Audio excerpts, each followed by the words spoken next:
hidup, orang benar diterangi oleh cahaya firman Tuhan. Shalom, jemaat yang dikasihi Tuhan. Jumpa lagi bersama dengan saya, Pendeta Andi Silalahi, dalam renungan hari ini. Sebelum kita mendengarkan firman Tuhan, kita berdoa terlebih dahulu. Mari kita berdoa. Bapa di surga, dalam nama Yesus, terima kasih untuk kesempatan ini. Kami mau membaca dan merenungkan firman-Mu. Kami berdoa supaya Allah Roh Kudus memimpin hati kami, menerangi pikiran kami, sehingga kami dapat mengerti apa yang kami dengarkan. Dalam nama Tuhan Yesus kami berdoa. Amin. Pembacaan firman Tuhan diambil dari Matius pasal 7, ayat 12 sampai dengan ayat 14. Demikian firman Tuhan. Segala sesuatu yang kamu kehendaki supaya orang perbuat kepadamu, perbuatlah demikian juga kepada mereka. Itulah isi seluruh hukum Taurat dan kitab para nabi. Masuklah melalui pintu yang sesak itu, karena lebarlah pintu dan luaslah jalan yang menuju kepada kebinasaan, dan banyak orang yang masuk melaluinya. Karena sesaklah pintu dan sempitlah jalan yang menuju kepada kehidupan, dan sedikit orang yang mendapatinya. Demikian firman Tuhan. Berdasarkan pembacaan firman Tuhan ini, renungan kita berjudul Berjalan di Jalan yang Benar. Jika ada jalan yang benar, berarti ada yang tidak benar alias salah. Maka dalam bagian khotbah Yesus di bukit ini, setiap kita akan diperhadapkan dengan pilihan dan keputusan. Dan saya berharap bahwa saudara sudah mengambil keputusan untuk berjalan di jalan yang benar. Apa artinya berjalan di jalan yang benar? Pertama, berjalan di jalan yang benar berarti melakukan kebaikan kepada sesama sesuai dengan firman Tuhan. Ayat 12.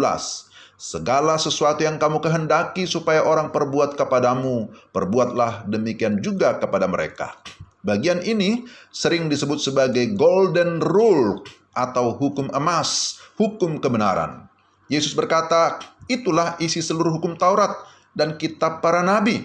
Apa maksudnya? Perhatikan baik-baik bahwa ketika kita membaca hukum Taurat, maka di sana ada banyak larangan. Jangan begini, jangan begitu, tidak boleh ini dan itu. Para pemimpin agama seringkali terpaku atau terfokus kepada kekurangan atau kesalahan orang lain dan merasa diri paling benar karena hanya menjadi pengamat atau penilai. Maka ketika Yesus mengucapkan kalimat ini, di sana ada perubahan paradigma. Yesus mau mengajar sesuatu yang positif supaya setiap kita tidak hanya aktif melihat, menilai dan menghakimi orang lain, akan tetapi harus terlebih dahulu aktif melakukan yang baik kepada sesama. Tidak lagi menempatkan diri sebagai prioritas, tidak lagi menganggap diri lebih penting, lebih baik, lebih tinggi dan lain-lain. Tetapi ada kesejajaran dengan orang lain, bahkan menganggap orang lain lebih utama daripada diri sendiri. Nah, ketika kita mampu melakukannya, kita sedang berada pada jalan yang benar. Kita terbebas dari egoisme dan kita akan berbahagia karena kita bisa melayani atau memberi.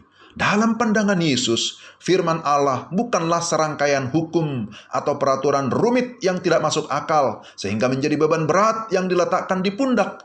Firman Allah justru ibarat suatu benteng pertahanan bagi keberadaan prinsip hidup dalam kasih. Kita yang sudah diberkati, hendaklah menjadi berkat bagi orang lain.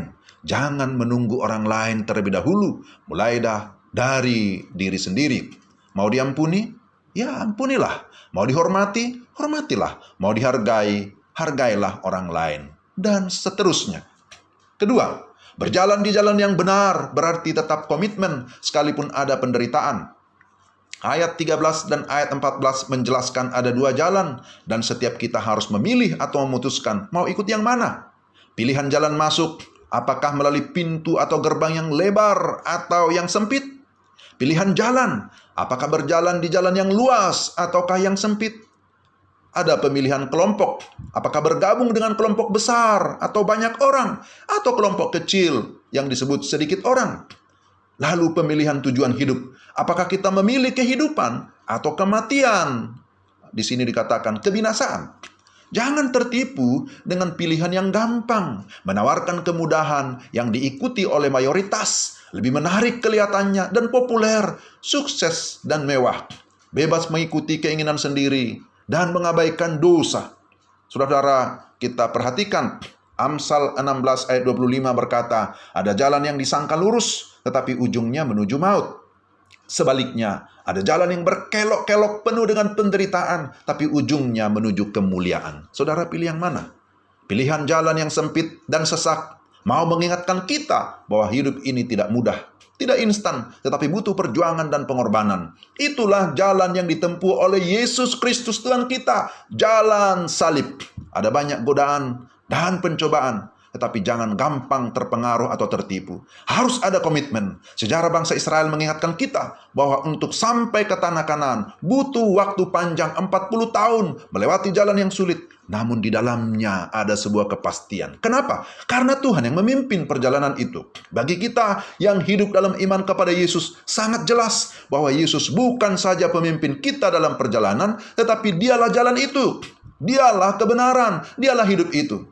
Tanpa Yesus kita binasa, tapi di dalam Yesus kita memperoleh hidup selama-lamanya. Maka pilihlah Yesus, dialah jalan itu. Di luar Dia, pasti akan tersesat. Kiranya Tuhan menolong kita untuk dapat memahami firman-Nya. Mari kita berdoa. Tuhan, kami bersyukur untuk firman-Mu. Kami mohon sekali lagi supaya Allah Roh Kudus yang memberikan kami kemampuan untuk dapat menerima firman-Mu serta menerapkan dalam hidup kami tiap-tiap hari. Dalam Kristus Yesus kami berdoa. Amin. Demikian pendengar sekalian yang sudah mendengarkan firman Tuhan ini, kiranya melalui hidup kita Tuhan dimuliakan dan kita dipakainya menjadi berkat bagi banyak orang. Tuhan memberkati kita sekalian. Shalom.